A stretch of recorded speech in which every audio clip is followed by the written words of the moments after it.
Biologi, salam kehidupan. Assalamualaikum warahmatullahi wabarakatuh. Perkenalkan, saya Dila Permatasari, NIM 1930106009 dari kelas Tadris Biologi 3A, Fakultas Tarbiyah dan Ilmu Keguruan Institut Agama Islam Negeri Batu Sangkar. Pada kesempatan kali ini saya akan melaksanakan praktikum ekologi tumbuhan dengan judul kompetisi dan suksesi.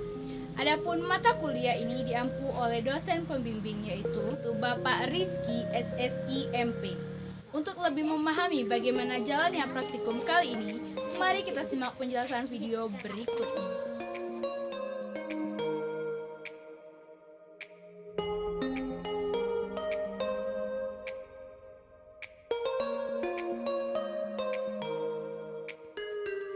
Di alam, makhluk hidup tidak hidup sendirian, tetapi selalu berdampingan dan saling berinteraksi dengan makhluk hidup lainnya. Interaksi dapat terjadi antara tumbuhan sejenis maupun tumbuhan yang berbeda jenis. Salah satu tipe interaksi umum yang terjadi di dalam kehidupan adalah kompetisi. Kompetisi merupakan tipe interaksi antara dua atau lebih organisme yang berebut sumber daya untuk kelangsungan hidupnya.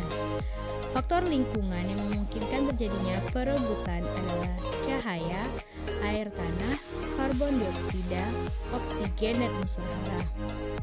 Adapun tipe interaksi dibagi dua, yaitu kompetisi intraspesifik dan kompetisi interspesifik. Kompetisi intraspesifik yaitu kompetisi yang terjadi antara spesies tumbuhan yang sama, contohnya antara jagung dengan jagung. Yang kedua adanya kompetisi interspesifik, yaitu kompetisi yang terjadi antara tumbuhan yang berbeda jenis, contohnya antara tumbuhan jagung dengan tumbuhan alang-alang. Pada video kali ini akan dijelaskan yaitu bentuk dari kompetisi interspesifik, yaitu pada tumbuhan jagung dan tumbuhan alang-alang. Berikut langkah kerja cara pengamatannya. Alat dan bahan kita yaitu meliputi sekop atau cangkul. Di sini kita menggunakan cangkul untuk mengaduk komposisi dari tanah yang akan kita gunakan. Selanjutnya yaitu adanya tanah topsoil, yaitu tanah lapisan atas. Ada pasir, ada pupuk kandang. Di sini kita menggunakan pupuk kandangnya yaitu berupa kotoran unggas seperti campuran antara kotoran itik atau bebek dengan kotoran ayam. Langsung saja kita mulai praktikum kita. Yang pertama yaitu seperti yang telah kita ketahui, seperti yang kita sediakan yaitu adanya tanah topsoil atau tanah lapisan atas, lalu adanya pasir dan pupuk kandang. Di sini kita menggunakan perbandingan yaitu 2:1, yaitu ada sekitar pupuk lapisan tanah topsoil bagian atasnya sekitar 2, pasirnya 1, dan pupuk kandangnya ada 1. Di sini kita menggunakan perbandingan yaitu pada karung beras 10 kilo. Di sini lebih kurang ada 10 kilo tanah topsoil, 5 kilo beras, dan 5 kilo pupuk kandang. Langkah kerja pertama kita lakukan pengadukan.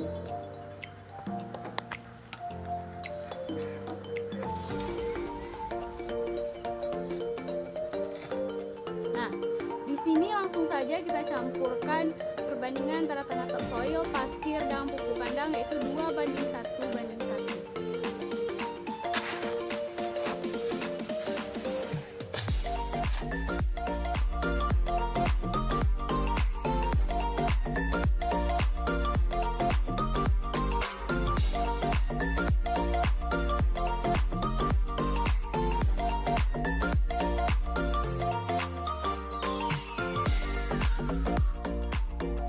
Baiklah, setelah kita lakukan pengisian 8 buah polybag dengan campuran antara tanah hitam, pasir, dan juga pupuk kandang dengan perbandingan 2:1:1. Langkah kerja selanjutnya kita lakukan penanaman, yaitu pada masing-masing polybag kita tanam sebiji jagung atau sebiji bibit jagung.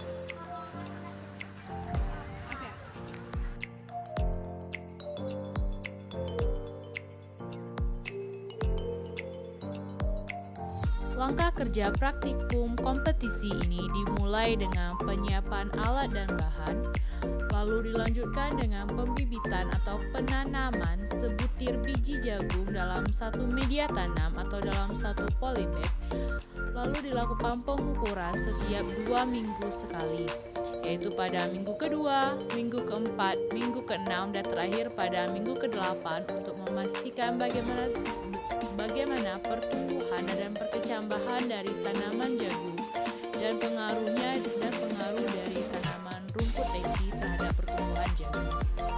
Nah, akhirnya kita telah sampai pada minggu ke-8 pengamatan kompetisi dan suksesi. Pengamatan kompetisi yang kita lakukan yaitu perbandingan antara tumbuh tanaman jagung dengan tumbuh tanaman rumput berupa alang-alang, yaitu Cyperus rotundus. Jagung yang telah kita tanam telah cukup tinggi dan didampingi dengan pertumbuhan dari rumput tekinya. Di sini kita melakukan pengamatan terhadap unsur alelopati yang berpengaruh terhadap tumbuhan jagung. Pada tanaman rumput teki memiliki suatu kandungan alelopati yang dapat menghambat pertumbuhan tanaman jagung. Alelopati pada tumbuhan rumput teki dapat menghambat pertumbuhannya gulma atau berupa hama-hama lain yang terdapat pada tumbuhan yang ada di sekitar lingkungan tumbuhan tersebut, dan juga dapat menghambat intensitas cahaya yang masuk ke dalam tanaman jagung. Pada kandungan rumput teki ini adanya alelopati. Alelopati itu sangat berpengaruh pada tanaman jagung. Walaupun sejatinya tanaman jagung juga memiliki alelopati, namun peran dari alelopati pada tumbuhan rumput teki ini sangat besar, yaitu dapat menghambat pertumbuhan dari jagung karena mengandung alelokimia, yaitu suatu zat yang dapat menghambat pertumbuhan dan berkecambahan jagung. Selain itu, dapat juga mengakibatkan akar tumbuhan jagung. Alelokimia ini menyerang bagian membran plasma, yaitu dengan menekan atau mencengkram pada jaringan pembuluh akar, sehingga terjadinya dengan menghambat pertumbuhan atau perkecambahan pada tanaman jagung dengan mencengkram pada bagian pembuluh akar, sehingga terjadinya penurunan permeabilitas dari akar tanaman jagung dan berdampak pada pertumbuhan dari tanaman jagung itu sendiri. Serta dampak lain dari alelokimia yaitu terjadinya penurunan permeabilitas serta penghambatan absorpsi pada akar.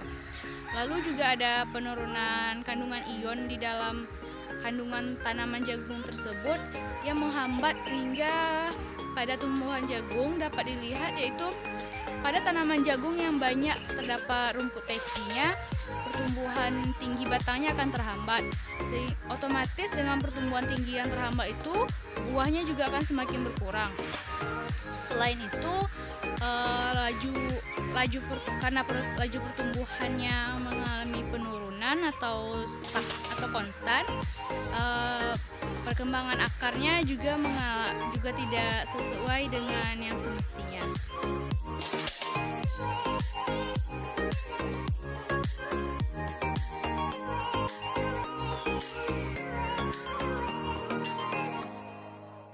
Alelopati merupakan interaksi biokimia yang mengandung suatu bahan atau zat kimia yang bersifat aktif maupun pasif yang dibebaskan ke lingkungannya sehingga mempengaruhi organisme lainnya. Senyawa alelopati ini dapat ditemukan pada jaringan tanaman seperti akar, ubi, rizom, batang, daun, bunga, buah maupun biji yang dikeluarkan tanaman dengan cara penguapan, eksudasi akar, hasil lindihan, dan pelapukan sisa tanaman lain, sehingga dapat menghambat perkecambahan maupun pertumbuhan dari tanaman lain yang berada di sekitarnya. Hal ini karena alelopati mengandung beberapa zat yang diidentifikasikan mengandung alelokimia, yang diantaranya yaitu zat flavonoid, tanin, asam fenolat, asam fermolat, kumarin, dan beberapa zat yang dapat menghambat pertumbuhan tanaman lainnya. Alelopati mengandung alelokimia atau zat-zat tertentu yang dapat menurunkan perkecambahan benih dan memperlama waktu suatu benih untuk berkecambah. sehingga kemunculan bibit di permukaan tanah akan lebih terhambat. Karena alelopati mengakibatkan hambatan aktivitas enzim yang melakukan degradasi cadangan makanan dalam benih, sehingga energi tumbuh yang dihasilkan sangat rendah dan dalam waktu yang lebih lama, sehingga menurunkan potensi perkecambahan suatu tanaman. Mekanisme alelopati ini itu bekerja dengan penghambatan aktivitas enzim, sehingga mengakibatkannya degradasi enzim dari dinding sel yang menghambat pertumbuhan tanaman lain, sehingga degradasi selnya tidak berfungsi dengan baik. Hambatan fungsi enzim ini yaitu melibatkan enzim amilase dan pada degradasi karbohidrat. Kandungan alelokimia yang dimiliki oleh alelopati dapat menurunkan permeabilitas membran sel, menghambat pembelahan dan pemanjangan serta pembesaran sel. Hal ini berakibat menurunnya kemampuan penyerapan air dan unsur hara zat terlarut, sehingga menjadikan sel tidak elastis dan menghambat lalu lintas air dan zat hara terlarut. Pada penyerapan unsur hara, masuknya air dan unsur hara terlarut ke dalam sel maupun transportasi unsur hara dan hasil fotosintesis pada sel dan jaringan-jaringan tertentu yang dimiliki tumbuhan akan terhambat, sehingga penyerapan pada proses fisiologis tanaman dapat menghambat penyerapan unsur nitrogen, fosfat, magnesium, zinc, dan lain-lain.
Langkah kerja dari praktikum suksesi dimulai dengan pencarian dua lokasi berbeda, yaitu lokasi ternaungi dan lokasi yang terbuka.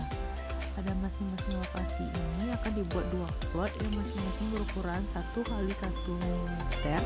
Yang pada plot ini kita akan membuat satu plot dibersihkan pada tempat terbuka dan satu plot tidak dibersihkan pada tempat terbuka.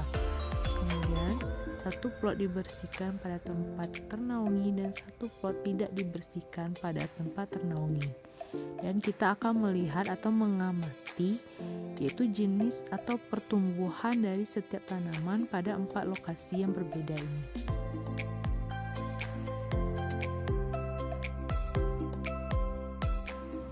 Pengamatan spesies jumlah dari setiap tanaman dilakukan setiap 2 minggu sekali, yaitu pada minggu kedua, minggu keempat, minggu ke-6, dan minggu ke-8 setelah pembersihan atau pembuatan plot.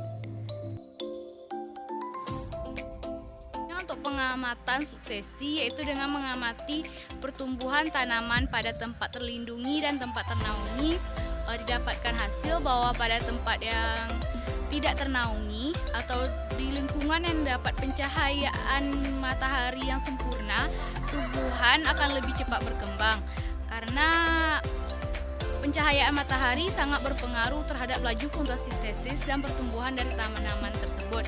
Sedangkan pada tanaman yang berada di tempat ternaungi, mereka akan mendapatkan kekurangan cahaya matahari yang menghambat pertumbuhannya. Sehingga tanaman yang mendominasi di daerah yang tertutup atau ternaungi tersebut hanya didominasi oleh tanaman tertentu dengan jumlah yang sedikit. Sedangkan tanaman yang berada di tempat yang mendapat cahaya matahari penuh akan mengalami pertumbuhan yang sangat melimpah dengan jumlah varietas yang berbeda.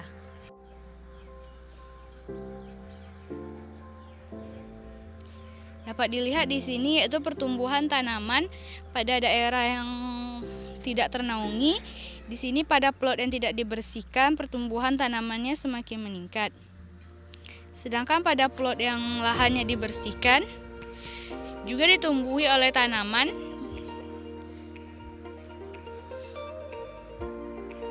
Dan ini pada plot yang ternaungi tapi tidak dibersihkan, yaitu pertumbuhan tanamannya itu terhambat karena banyaknya sampah-sampah yang menumpuk. Dan ini pada tempat ternaungi dengan lokasi yang dibersihkan. Ketika saat dibersihkan, maka akan memudahkan tanaman untuk tumbuh. Sedangkan setelah dibiarkan, maka tanaman akan mengalami perlambatan dalam masa pertumbuhannya.